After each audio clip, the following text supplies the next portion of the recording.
اسد صاحب بہت بہت شکریہ وقت دینے کے لیے. جے یو ایف کے رہنما سینیٹر کامران مرتضیٰ صاحب کہہ رہے ہیں کہ پیپلز پارٹی چاہتی ہے آئینی عدالت بنے, ہم چاہتے ہیں آئینی بینچ بنے.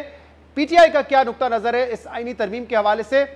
کیا آپ کو لگتا ہے کہ آئینی عدالت بننی چاہیے یا آپ جو جے یو ایف کی تجویز ہے اس کے حق میں ہیں؟ دیکھیے بسم اللہ الرحمن الرحیم. سب سے پہلے تو بات یہ ہے کہ جو مسودے آئے ہیں ابھی حکومت نے تو خاص کوئی مسودہ پیش نہیں کیا.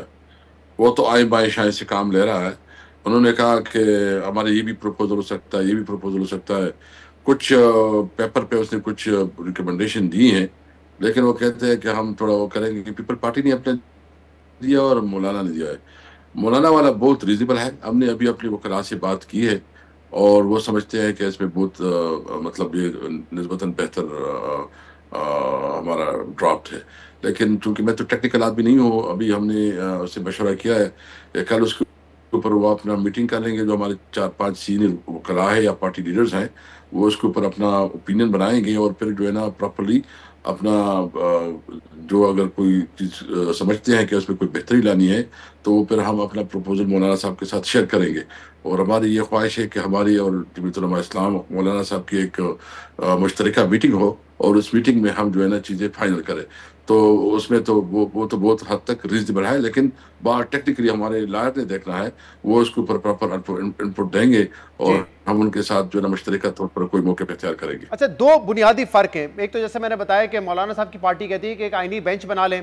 دوسرا, آج ابھی ہم نے کامران مرتضیٰ صاحب سے پوچھا, انہوں نے کہا ہمارا جو مسودہ ہے اس میں ہم نے جو سینیورٹی کا پرنسپل ہے چیف جسٹس کی تقرری کے لیے اس کو نہیں تبدیل کیا ہے. یعنی کہ جو سینئر موسٹ ہوگا وہ بن جائے گا, کوئی 3 میں سے 1 کو نہیں چننا ہوگا جیسے کہ پیپلز پارٹی اور نون لیگ پروپوز کر رہی تھی. آپ کس بات کی حمایت کریں گے؟ دیکھیں اس وقت چونکہ میں یہ نہیں کہہ سکتا, میرے پاس میں زیادہ اس کے اوپر میرا وہ نہیں ہے, ایکسپیرینس بھی نہیں ہے, اور زیادہ میں اس کے اندر جو ہے نا ملوث نہیں ہوں. آج میری پہلی میٹنگ ہوئی ہے, لیکن ہم نے جو بھی ہم کہیں گے ہم مولانا کے ساتھ مشترکہ میٹنگ کر کے بعد اپنا موقف دیں گے. لیکن اس سے پہلے میں آپ کے ساتھ 1-2 بات کرنا چاہتا ہوں, تاکہ وہ پولیٹیکل ایشوز ہیں اور پولیٹیکل باتیں ہیں. مجھے سمجھ نہیں آ رہی کہ ایک طرف تو حکومت نے یہ کمیٹی میں انگیج کیا ہے, سب کو بلا رہے ہیں, اچھی بات ہے, ڈسکشن ہو رہی ہے, یہ جمہوری طریقہ ہے, اور یہ حکومت کے پاس یہ اختیار ہوتا ہے کہ وہ قانون میں جب بھی امینڈمنٹ چاہتے ہیں وہ پارلیمنٹ میں لے کے آئے. لیکن اس کا ایک طریقہ ہوتا ہے, ایک پروسیجر ہوتا ہے, اس طریقے اور پروسیجر کے مطابق چلتا ہے. لیکن دوسری طرف اتنا جبر اور ظلم شروع کیا گیا ہے. میں آپ کو کیٹیگریکلی کہتا ہوں کہ اس وقت ہمارے ایم این ایس کو بہت بڑے آفرز آ رہے ہیں, یعنی 20 کروڑ سے لے کے 50 اور 50 سے بھی آگے ایک کوٹ کے. تو مجھے سمجھ نہیں کہ جو مسودے یہاں پیش کر رہے ہیں اور پھر یہ آفر کیوں کر رہے ہیں, اور اس میں ایجنسیاں پورا انوالو ہے. اس کے ساتھ ساتھ جو ہے نا یہ کل جو ہمارا اعجاز چودھری ہے جو کہ سابقہ ایم این اے ہے, اور چودھری امتیاز کا بھائی ہے جو اس وقت ایم این اے ہے, اس کے گھر پہ 40-50 لوگوں نے دعویٰ بولا ہے, اس کے خواتین کی بے حرمتی کی ہے, بے عزتی کی ہے, اس کے گھر کی جو ہے توڑ پھوڑ کیا ہے, اس کے ملازمین کو مارا پیٹا ہے. تقریباً اس وقت ہمارے 7 ایسے ایم این ایز ہیں کہ ان کے کاروبار کو بند کیا گیا ہے, ان کو جو ہے نا ذاتی اس کے گھروں پہ ریڈ ہوئے ہیں, اور ریڈ کیا ہوئے ہیں بلکہ اس کو اغوا کرنے کے لیے وہ تمام حربے استعمال کر رہے ہیں. تو اگر حکومت سنجیدہ, میں نے آج اس کو بیٹھے ہوئے بھی بتایا, سب سے پہلے میں نے یہ پوائنٹ اٹھایا کہ کیا تم قانون سازی کر رہے ہو یا زبردستی. اگر زبردستی کرنی ہے تو پھر تو کسی صورت میں ہم کوئی بات نہیں مانیں گے. جو بھی کرنا ہے بس کرنا ہے کرو, آپ کے پاس اختیار ہے. اگر آپ بندوق کے زور پہ, ڈنڈی کے زور پہ, پیسے لالچ سے کرتے ہو تو پھر آپ کرو. آپ کہہ رہے ہیں کہ اسد کیسر صاحب یہ نقطہ آپ نے اس میٹنگ میں بھی اٹھایا, آپ کہہ رہے ہیں کہ اس میٹنگ میں بھی آپ نے نقطہ اٹھایا, تو وہاں پہ اعظم نذیر طارق صاحب تھے, آج تو اسحاق ڈار صاحب تھے, پیپلز پارٹی کے رہنما تھے, خوشی شاہ صاحب تھے, تو کیا موقف تھا ان کا پھر اس ایشو پر؟ نذیر طارق صاحب نے کہا کہ میں آج جو ہے نا انٹیریئر منسٹر سے بات کروں گا. میں نے بھی اٹھایا, اور عمر ایوب صاحب نے بھی اٹھایا, اور بیرسٹر گوہر نے بھی اٹھایا, سب نے اٹھایا, اور سب نے اٹھایا. پھر جو ہے نا اس پہ انہوں نے کہا کہ میں جو ہے نا یہ آج پرائم منسٹر سے ٹیک اپ کروں گا, انٹیریئر منسٹر سے ٹیک اپ کروں گا اور بات کروں گا. تو ایک طرف تو یہ رویہ رکھا جا رہا ہے, اگر یہ رویہ رکھنا ہے, ہاں بے شک یہ اچھی پروسیجر تو ہے کہ کمیٹی میں ڈسکشن ہو, ڈیبیٹ ہو, عوام کے سامنے آئے, جو ہمارے مختلف بار میں یہ اس لیے کہہ رہا ہوں کیونکہ آج جو ہے اس سوال میں اس لیے کہہ رہا ہوں کہ حکومت کی طرف سے کیا موقف آیا, کیونکہ آج عظمہ بخاری صاحبہ جو کہ منسٹر انفارمیشن ہے پنجاب کی, انہوں نے آج ایک پریس کانفرنس کی ہے. آپ کے 4 MNAs کے حوالے سے انہوں نے کہا ہے, میں نام بتا دیتا ہوں, خواجہ شیراز, جاوید اقبال وڑائچ, شفقت اوان اور ایما, ان کے ریلیٹیوز یا ان کے دوستوں کی ویڈیو چلائی ہے کہ یہ 4 MNAs کو پاکستان تحریک انصاف نے اغوا کر کے غائب کیا ہوا ہے اور ان تک رسائی ان کے اپنے رشتہ داروں کی نہیں ہے. تو وہ یہ الزام پی ٹی آئی پہ لگا رہی ہے کہ آپ نے ان کو خیبر پختونخوا یا کہیں اور غائب کر کے رکھا ہوا ہے تاکہ یہ آئینی ترمیم کو ووٹ کرنے کے لیے نہ جا سکے. یہ آپ کے اوپر الٹا الزام لگایا گیا ہے. آپ یہ دیکھ لیں کہ یہ صرف اس کا نہیں ہے, یہ ہمارے جتنے MNAs ہیں, یہ چودھری امتیاز کی فیملیز کے لوگوں کو بھی زبردستی, تو کسی کو اٹھاؤ, اس سے پریس کانفرنس کرواؤ, اس سے وہ کرواؤ, یہ زبردستی کرتے ہیں. میں نے آج ٹویٹ کیا ہے, اور ٹویٹ پہ میں نے تمام وہ جو کل رات انہوں نے دعویٰ بولا ہے, اور جس طرح انہوں نے وہاں توڑ پھوڑ کیا ہے, جس طرح اس نے ملازمین کو مارا پیٹا ہے, اور ان کے کاروبار, مجھے بتاؤ شیخ وقاص کے کاروبار کو کس نے بند کیا, کیوں بند کیا؟ مجھے بتایا جو ہے نا خواجہ شیراز کے جو پیٹرول پمپ ہے اس کو کیوں بند کیا, اس کے کاروبار کو کیوں بند کیا؟ مجھے بتایا شفقت اوان کے آفس پہ حملہ کیوں کیا؟ دیکھو ان کو پتا ہے ان کے پاس نمبر, بھائی تم لیجسلیشن کرنا چاہتے ہو تو آپ کے پاس اپنے نمبر ہو, بس کریں آپ لیجسلیشن. ہم کسی چیز کے اوپر ایگری کریں گے تو آپ کے ساتھ ایگری کریں گے, کسی چیز کے اوپر ایگری نہیں کریں گے تو نہیں کریں گے. یہ زور زبردستی اس کا باپ بھی نہیں کر سکتا. یہ دیکھو میں آپ بتاؤں نا, یہ جو کچھ کر رہے ہیں ان کا خیال یہ ہے کہ یہ جو ہے نا اس وقت کوئی ڈر گئے ہیں. خدا کی قسم اگر کوئی خوف اور ڈر ہو, ان لوگوں سے کیا ڈر اور خوف ہوگا ان کا, یہ بات آپ بالکل ٹھیک ہے. دیکھیں اگر لیکن لوگوں اس کو کے ہم کیٹیگریکلی, میں شہزاد صاحب کیٹیگریکلی اس کو ڈرائے کرتا ہوں, اور اس کو جو ہے نا ایک سمجھتا ہوں کہ ایک نامناسب بات ہے, غلط بات ہے. یہ جس طرح پشتائیت پہ اور فاشسٹ رویے پہ اتر آئے ہیں, اگر اس طرح کر رہا ہے تو پھر کچھ نہیں ہوگا. اسد صاحب یہ بات جو آپ کر رہے ہیں, اگر یہ درست ہے کہ جبر کے ذریعے اور لوگوں کو پیسے دے کے ووٹ حاصل کیے جا رہے ہیں, یہ تو غلط ہے, بالکل نہیں ہونا چاہیے, اس کی حوصلہ شکنی ہونی چاہیے.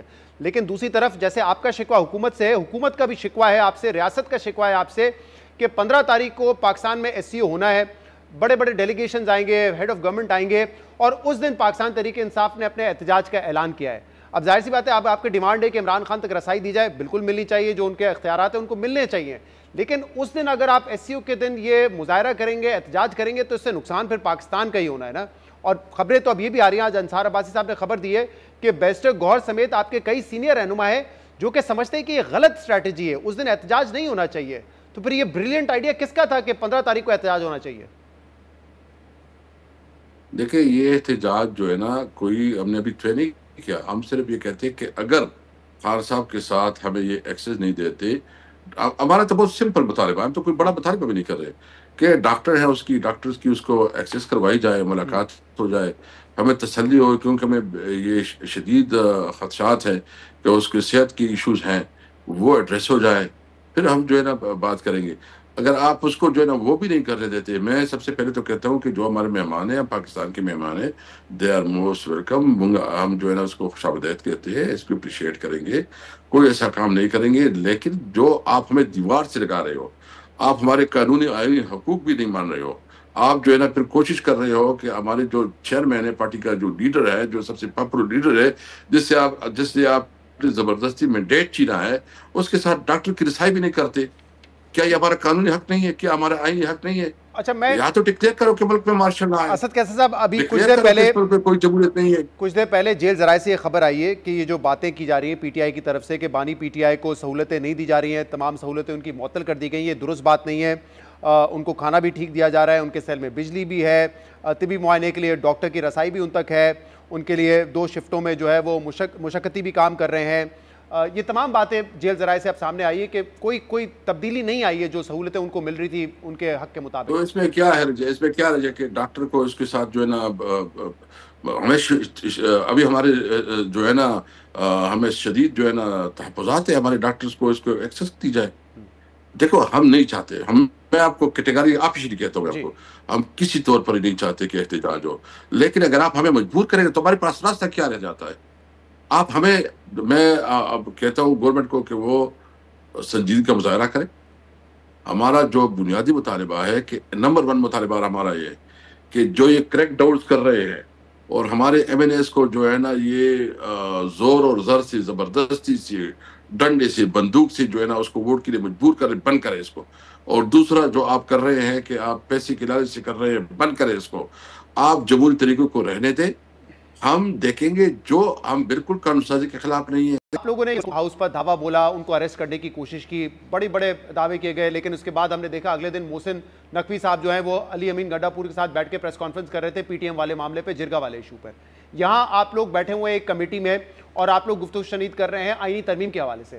تو اگر یہ رسائی نہیں مل رہی عمران خان کو تو اس ایشو پہ بھی آپ لوگ ساتھ بیٹھ کے بات کر سکتے ہیں نا. آپ لوگ عدالت چلے گئے، آپ لوگ احتجاج کی دھمکی دے رہے ہیں، اس ایشو پر بھی بیٹھ جائیں حکومت کے ساتھ، یہ کیوں نہیں ممکن ہے؟ جب حکومت بات ہی نہیں سوچتی، جب حکومت سنجیدہ نہیں لیتی، جب حکومت آپ کو کوئی وہ سمجھتے ہیں کہ یہ ہمارا حق ہے کہ آپ آئین پہ عمل کرے یا نہ کرے، قانون پہ عمل کرے یا نہ کرے، یا اس ملک کے نظام کو وہ اپنے باپ دادا کی جاگیر سمجھے. اور یعنی ہم تو یا بھی آپ نے بات کی نا، ہم کمیٹی پہ کیوں بیٹھے ہیں؟ ہم کمیٹی پہ بھی ہم سمجھتے ہیں کہ ہم بالکل انگیجمنٹ چاہتے ہیں. ہم نے جب خیبر پختونخوا میں بہت سیریس مسئلہ آیا، لائن آرڈر کا آیا، تو ہم نے اپنی ذاتی جو انیمیٹی یا ذاتی جو عداوت تھی، ہم نے اس کو پیچھے رکھا. اب بیٹھ گئے. ہم آگے بھی بیٹھنا چاہتے ہیں ملک کی خاطر. یہ ملک ہمارا ہے، ہم اس کو ملک کو جو ہے نا کسی طور پر لیٹ ڈاؤن نہیں کرنا چاہتے. ہم چاہتے ہیں یہاں امن ہو، ہم چاہتے ہیں کہ یہاں جو ہے نا قانون کی حکمرانی ہو، ہم چاہتے ہیں کہ یہاں آئین کی صحیح. بالادستی ہو، ہم چاہتے ہیں کہ سول سپرمیسی ہو. تو ہم چاہتے ہیں. میں آپ کو جو بات کرتا ہوں، میں اللہ حاضر ناظر دل سے کرتا ہوں. مجھے اس ملک کے اوپر تکلیف آتی ہے. بہت بہت شکریہ.